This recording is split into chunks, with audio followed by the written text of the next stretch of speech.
Welcome to okay TV. This is Kavya. Today updates ఏంటి ఇప్పుడు చూద్దాం. తీరానికి కొట్టుకొస్తున్న బంగారం.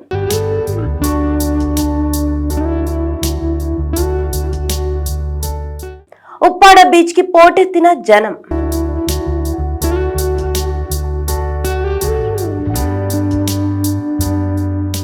వర్షాల సీజన్ స్టార్ట్ అవ్వడంతో రాయలసీమలోని పలు ప్రాంతాల్లో వజ్రాల కోసం వేట మొదలైంది.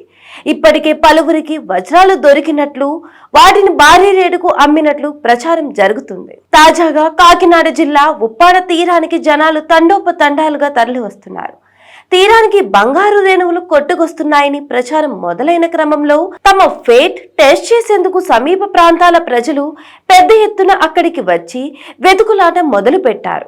భారీ వర్షాలు, సైక్లోన్లు, పోటు సమయంలో సముద్రం అల్లకల్లోలంగా మారి అలలు ఉవ్వెత్తున ఎగిసిపడుతూ ఉంటాయి.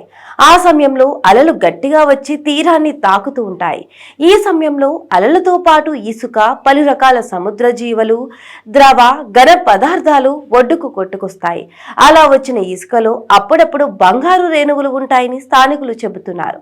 పూర్వం కోటలు, పలు ఆలయాలు సముద్ర గర్భంలో కలిసిపోయాయని, వాటిలో ఉన్న వస్తువులు తుఫాను సమయంలో బయటపడుతుంటాయన్నది వారి వెర్షన్.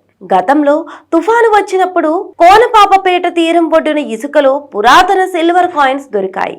ఉప్పాడ తీరంలోని మంగళదిబ్బ ప్రాంతంలో పలుమార్లు బంగారం లభ్యమైన సందర్భాలు కూడా ఉన్నాయి. అల్పపీడనాలు, తుఫాన్లు సంభవించిన సమయాల్లో కెరటాల తీవ్రత చాలా తీవ్రంగా ఉంటుందని, సముద్రంలో కలిసిపోయిన బంగారు వస్తువుల ముక్కలు ఒడ్డుకు కొట్టుకు వస్తాయని మత్స్యకారులు చెబుతున్నారు.